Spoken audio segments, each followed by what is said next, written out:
अध्याय 24वां रक्त परिसंचरण तंत्र, हृदय की क्रियाविधि पढ़ रहे थे, जिसमें हमने हृदय स्पंदन को पढ़ा। अब पढ़ेंगे हृदय चक्र या कार्डियक साइकिल।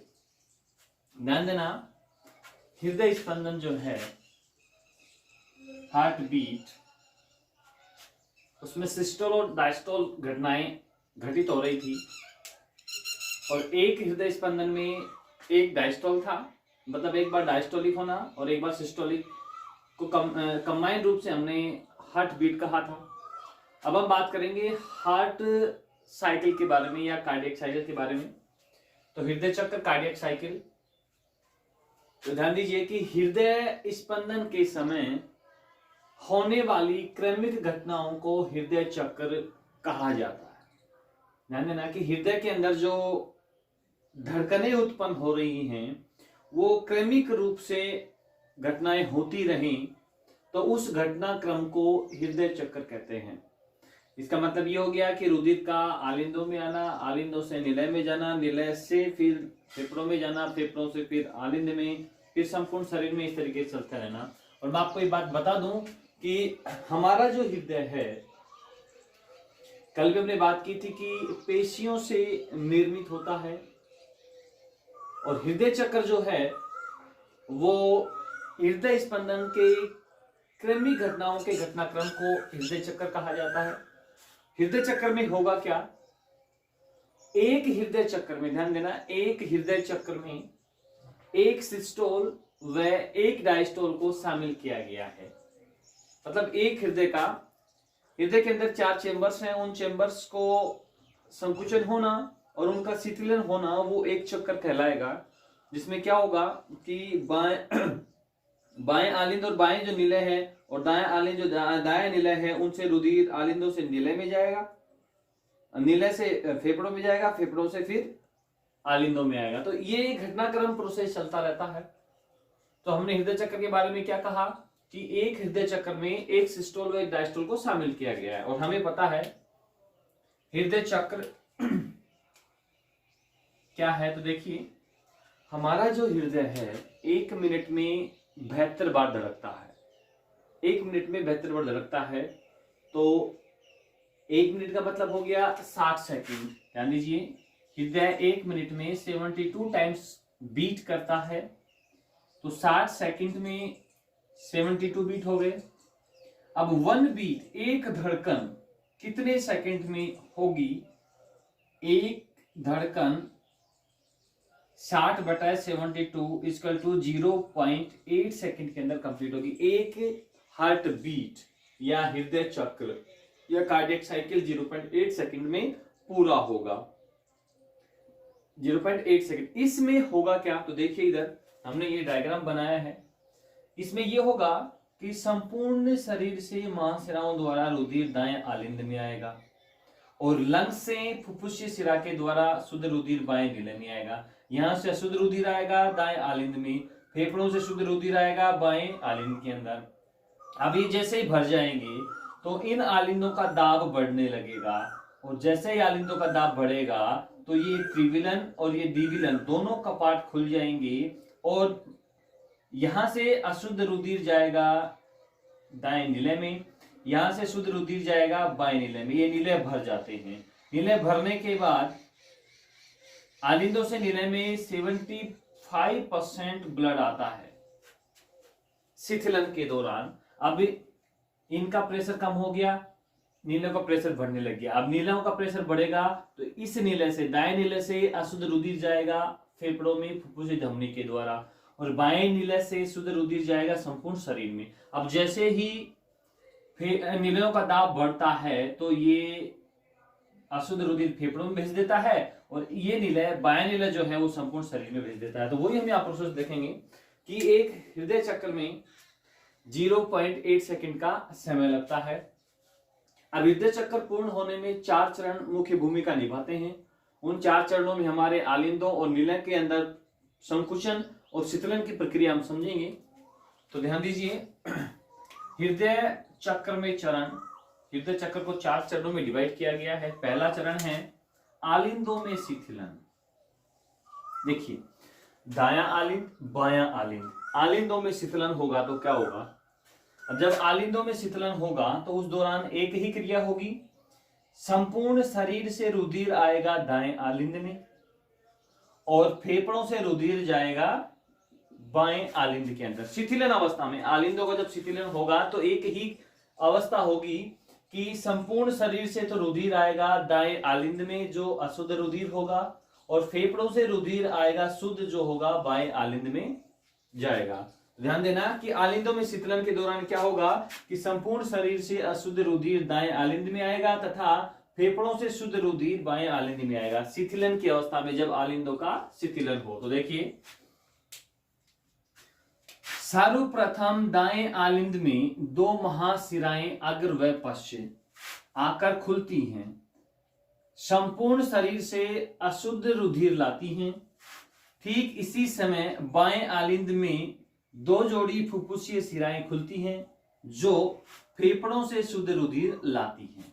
ध्यान देना, मैंने अभी क्या कहा था कि आलिंदों का जब शीतलन होगा तो संपूर्ण शरीर से महाशिराएं अशुद्ध रुधिर को लाकर दाएं आलिंद में डालेंगी, उसी समय फेफड़ों से फुफ्फुसीय शिराएं शुद्ध रुधिर को ले जाकर बाएं आलिंद में डालती हैं। ये काम वहां पर होता है। दूसरी प्रक्रिया में क्या होगा, देखिए अब यहां पर देखिए, संपूर्ण शरीर से महाशिराओं द्वारा अशुद्ध रुधिर दाएं आलिंद में आ गया और यहाँ फेफड़ों से शुद्ध रुधिर फुफ्फुसीय शिरा के द्वारा बाएं आलिंद में आ गया, मतलब आलिंदों में रुधिर आ गया है। अब आलिंदों में रुधिर धीरे धीरे भरेगा। अब धीरे धीरे रुधिर भरेगा तो आलिंदों का दाब बढ़ने लगेगा। अब आलिंदों का जैसे ही दाब बढ़ेगा तो ये दोनों कपाट दायां और बायां, मतलब त्रिविलन और द्विविलन कपाट खुल जाएंगे, और जैसे ये कपाट खुलेंगे तो यहां से मतलब दाएं आलिंद से अशुद्ध रुधिर दाएं नीले में जाएगा और बाएं आलिंद से शुद्ध रुधिर बाएं नीले में जाएगा। जैसे कपाट खुलेंगे, कपाट क्यों खुलेंगे? क्योंकि दोनों आलिंदों का दाब बढ़ रहा है, और दाब बढ़ेगा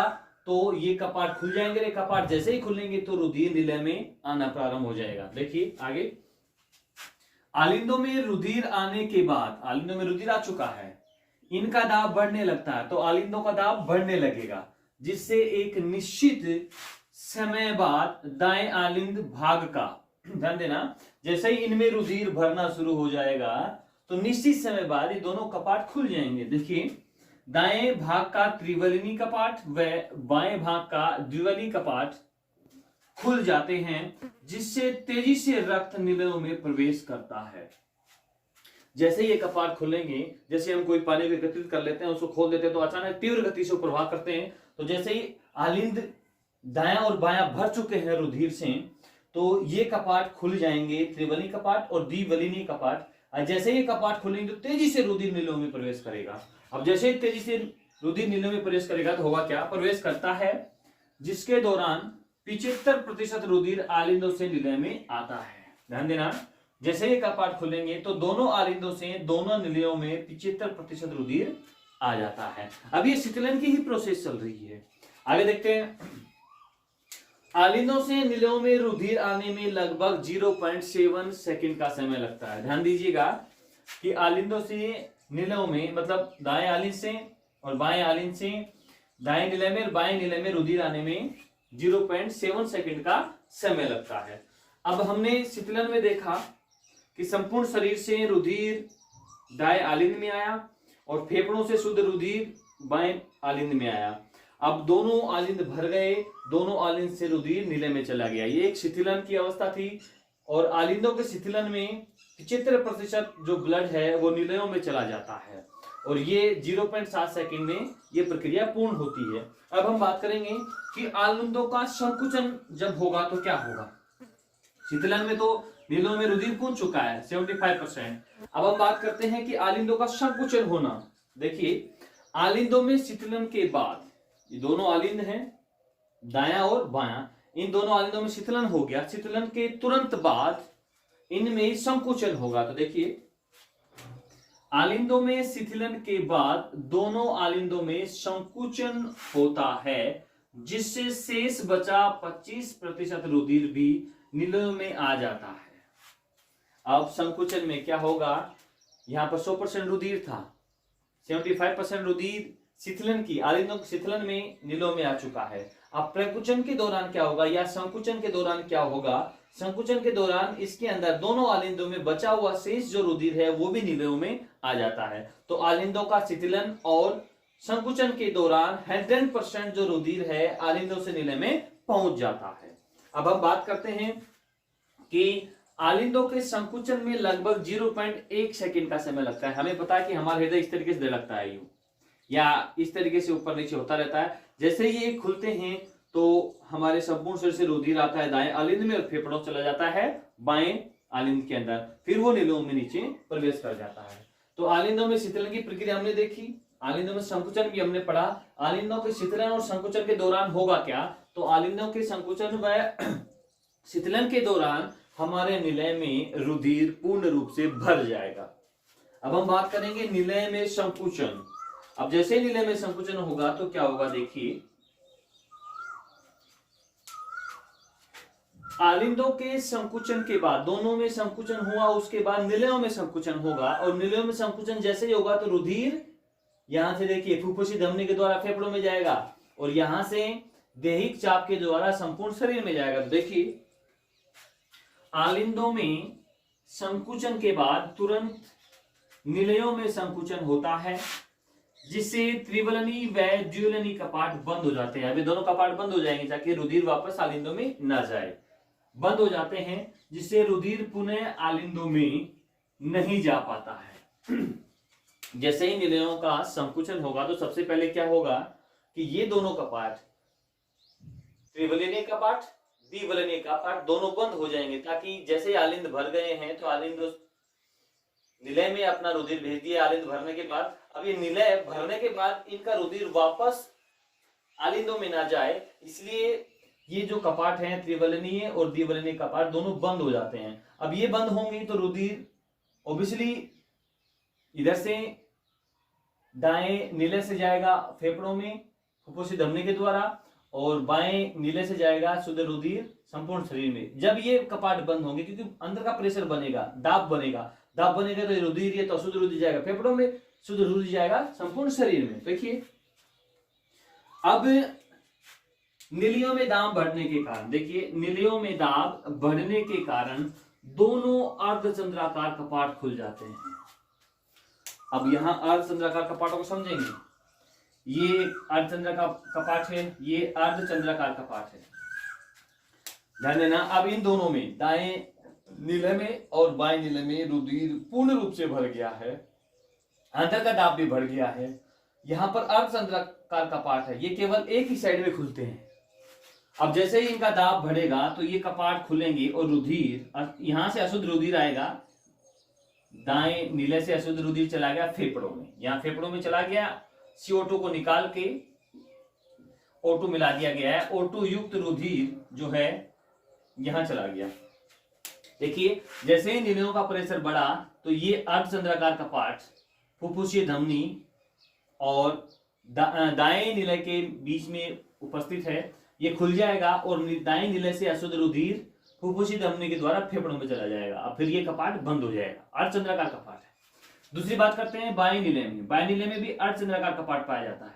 ये कपाट जैसे निलय भरेंगे तो ये कपाट खुल जाएंगे और शुद्ध रुधिर देहिक चाप के द्वारा संपूर्ण शरीर में पहुंच जाएगा, संपूर्ण शरीर से इन कोशिकाओं में पहुंच जाएगा। अब यहाँ पर ये कपाट जैसे रुधिर यहाँ से देहिक चाप में निकलेगा या इस धमनी में जाएगा तो ये कपाट भी बंद हो जाएंगे, ताकि रुधिर वापस निलयों में ना आए। तो ये अर्धचंद्राकार कपाट होते हैं, एक तरफ खुलते हैं ये कपाट, जबकि द्विवलनी और त्रिवलनी कपाट ये आलिंदों के दबाव के कारण खुलते हैं। आलिंदों में जब रुधिर भर जाता है तो उसके दबाव की वजह से ये खुलते हैं। आगे हम देखते हैं, निलयों में दाब बढ़ने के कारण दोनों अर्धचंद्राकार कपाट खुल जाते हैं, जिससे रुधिर अपनी धमनियों देना। जैसे अर्धचंद्राकार कपाट खोलेंगे तो रुधिर क्या करेगा, अपनी धमनियों, कौन कौन सी, एक तो धमनी है फुफ्फुसीय धमनी और दूसरी है देहिक चाप में चला जाता है।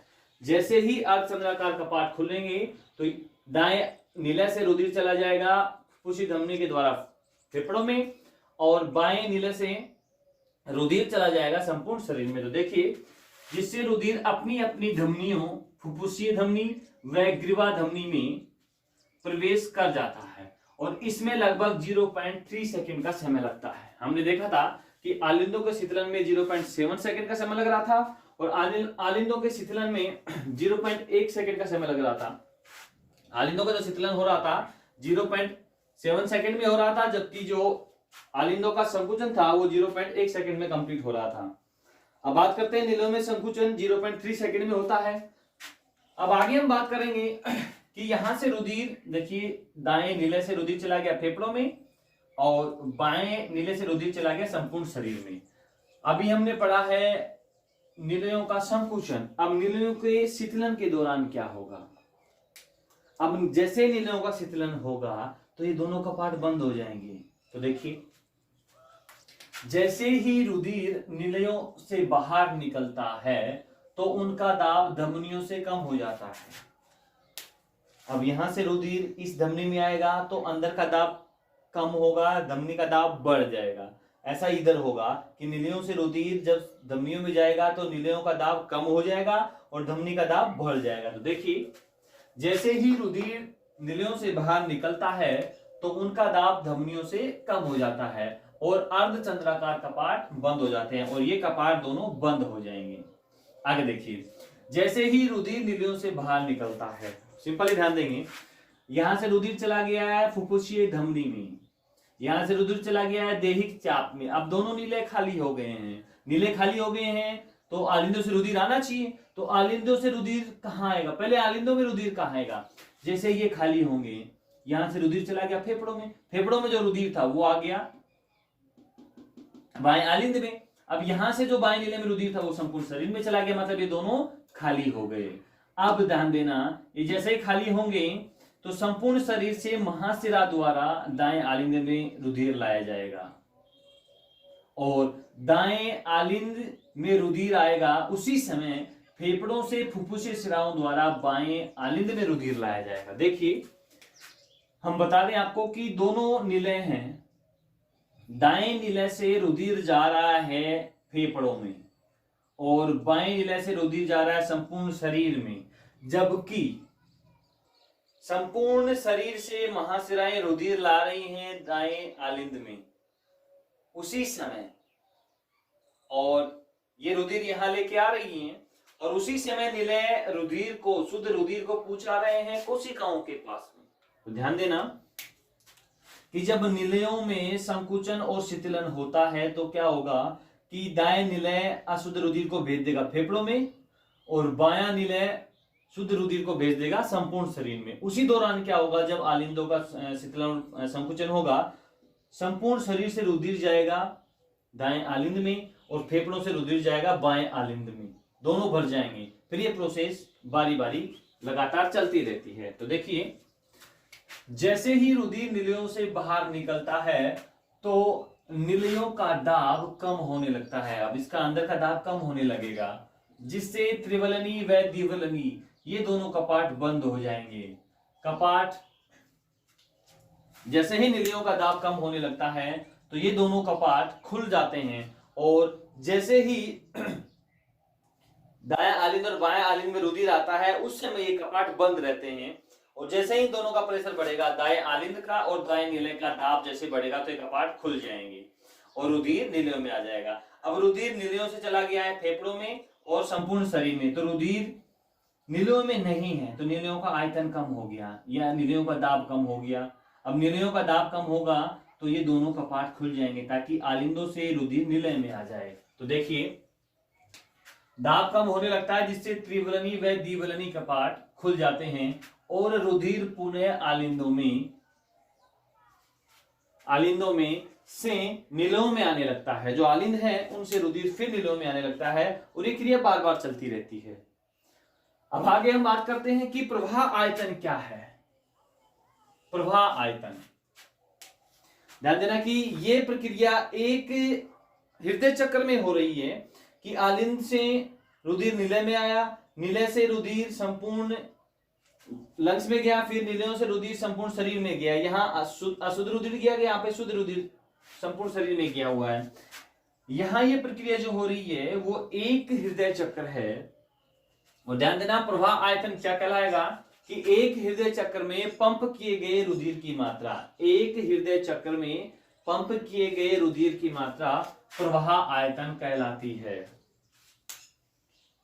सेकंड टॉपिक इसमें आ गया कि हृदय निकास क्या है। हृदय निकास, हृदय में निकास निलयों के द्वारा होता है, और हृदय निकास का मतलब हो गया कि निलयों के द्वारा 1 मिनट में निकाले गए रक्त की क्षमता। निलय देखो, इधर अशुद्ध रुधिर को फेफड़ों में भेज रहा है, इधर शुद्ध रुधिर को संपूर्ण शरीर में भेज रहा है। तो हृदय निकास क्या होगा, निलयों द्वारा प्रति मिनट रक्त निकालने की क्षमता हृदय निकास कहलाती है। या यूं कहें, हृदय निकास को हम यूं समझें कि प्रवाह आयतन गुणा हृदय चक्र। प्रवाह आयतन हमें पता है कि एक बीट में या एक स्पंदन में आलिंदों से निलय में 70 ml रुधिर आता है। ध्यान देना, दोनों आलिंदों से दोनों निलयों में एक स्पंदन के दौरान 70 ml रुधिर आएगा। तो 1 मिनट में 60 सेकंड होती हैं, तो 60 सेकंड में कितनी बीट होंगी या कितने स्पंदन होंगे, 72। तो 1 मिनट में लगभग 5040 ml जो रुधिर है वो हृदय से निकलता रहेगा। 1 मिनट की बात कर रहे हैं हम, ध्यान से दोबारा देख लीजिए कि 70 ml एक बीट में आलिंद से निलय में रुधिर आता है। तो 72 बीट में, या यूं कहें कि 70 ml रुधिर आएगा एक स्पंदन में। तो 72 बार स्पंदन जब हर्ट करेगा 1 मिनट में, तो उतने में कितना जो रुधिर है हृदय से बाहर निकलेगा, इधर भी और उधर भी। मतलब अशुद्ध रुधिर भी जो फेफड़ों में जाएगा, शुद्ध रुधिर जो बॉडी में जाएगा। तो वो लगभग 1 मिनट में 5040 ml जो रुधिर है उसका निकास होता है हृदय से। तो हमने हृदय की क्रियाविधि के बारे में आज संपूर्ण तरीके से स्टडी कर ली है।